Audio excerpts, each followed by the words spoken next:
of Jurassic Park by DJ Phatti LaBelle.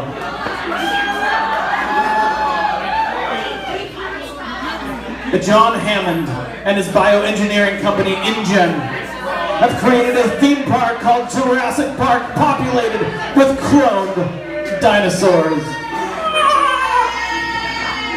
After one of the dinosaur handlers is killed by a velociraptor,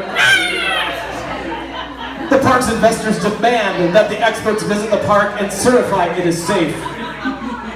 Mathematician and chaos theorist Ian Malcolm, paleontologist Dr. Alan Grant, and paleobotanist Dr. Ellie Sattler are invited. Upon arrival, the group is stunned to see a live Brachiosaurus. Oh my God! At the park's visitor center, the group learns that the cloning was accomplished by extracting dinosaur DNA from mosquitoes. Life will find a way. DNA from frogs was used to fill in gaps in the dinosaur genomes. The group was joined by Hammond's grandchildren, Lex and Tim, for a tour of the park. The tour does not go as planned, with most of the dinosaurs failing to appear, and the group finally encountering a sick Triceratops.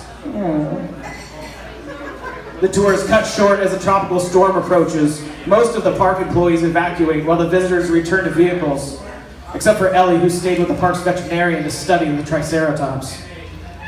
At this time, Jurassic Park's lead computer programmer, Dennis Nedry, having been bribed by Hammond's corporate rival Louis Doxon, deactivates the park security system to gain access to the embryo storage room. That bastard!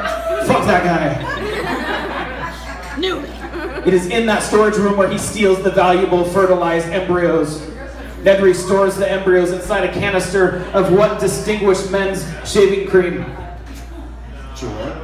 Barbasol. Wrong answer. That's the wrong dude. My bad. Yeah, no, you know what? That's on me, dude. I'm sorry. I should have paid more attention. You should have prepped your audience. Because of Nedry, the power goes out and the vehicles become stuck. Most of the park's electric fences are deactivated as well, allowing the Tyrannosaurus Rex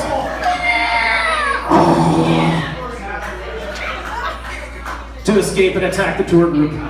Grant, Lex, and Tim escape, while the Tyrannosaurus injures Malcolm and devours Gennaro.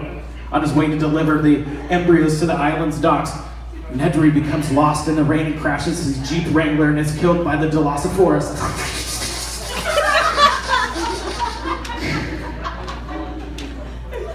Settler assists the park's game warden, Robert Muldoon, in a search for survivors, but only find an injured Malcolm before the Tyrannosaurus returns.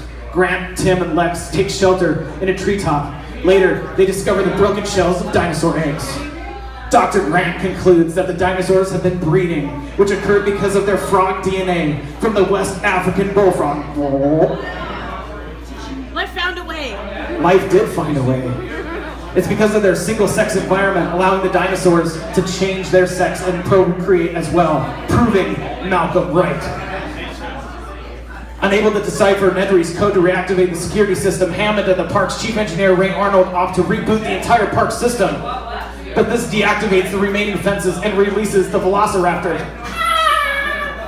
It's the best I got, you guys, I'm sorry. Muldoon distracts the raptors while Sattler goes to turn the power back on, before being attacked by a raptor and discovering Arnold's severed arm. Meanwhile, Muldoon is caught off guard and killed by the other two raptors.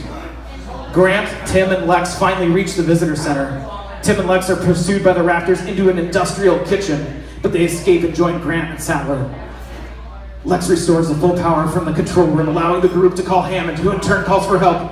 The group is cornered by raptors, but they're able to escape when the Tyrannosaurus suddenly appears and kills the raptors! Hooray!